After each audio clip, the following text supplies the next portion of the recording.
let's see this question. So we observe we have 7 raised by x, 11 raised by x. The denominator, we have 77 raised by x, 121 raised by x. Well, let's look at 77 raised by x. That's a 7 times 11 raised by x. That's a 7 raised by x times 11 raised by x. So similarly, 121x, that's 11 times 11 raised by x, or 11 squared raised by x. And we can write as 11 raised by 2x, or 11 raised by x squared. Okay, I have an idea now. So let's first just multiply both sides by this denominator, all right? So we write as 7 raised by x plus 11 raised by x equals to square root 2 times square root of 77x. 77 raised by x plus 121 raised by x. Now this becomes 7 raised by x plus 11 raised by x equals to, well, let's square both sides actually to get rid of the square root. Square root 2 squared becomes 2.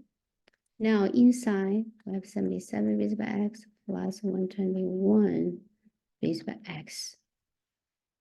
Perfect square form, we have the first one square, which is 7 raised by x squared, plus 2 times the first one, 7 raised by x, times the second one, 11 raised by x, plus 11 raised by x squared, right? Perfect square formula. Then the left-hand side, the right-hand side, we have 2 times 7 raised by x times 11 raised by x, right? 77 raised by x, we can split it as 7 raised by x, 11 raised by x.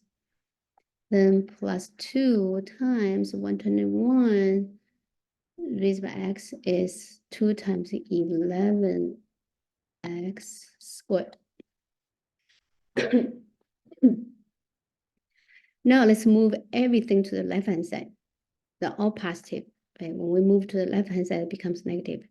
So 2 times 7 raised by x times 11 raised by x plus 2 times 11x raised by squared minus 7 raised by x squared minus 2 times 7 raised by x times 11 raised by x minus 11 raised by x squared.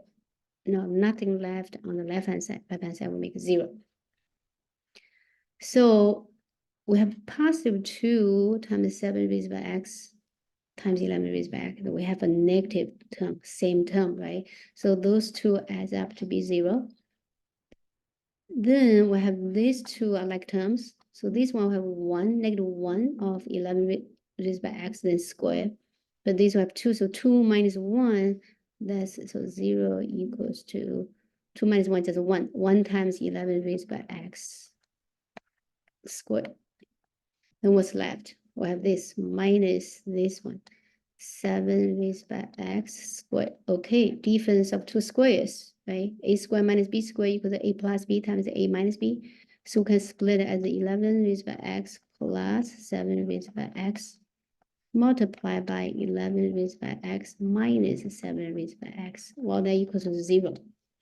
This first factor will never be 0, right? 11 raised by x plus 7 raised by x will never be 0.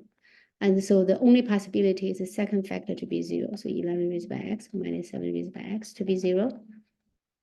That means 11 raised by x equals to 7 raised by x. That's only one possibility. That's x equals to 0, right? Because when you 11, because base are different, but the power are the same. If the power are the same, the base are different, they equal to each other, the only possibility is x equals 0. Again, we're talking about we're in real number world, right? Real number world means when you square a number, it cannot be negative. Okay, that's it. So the solution is x equals to 0.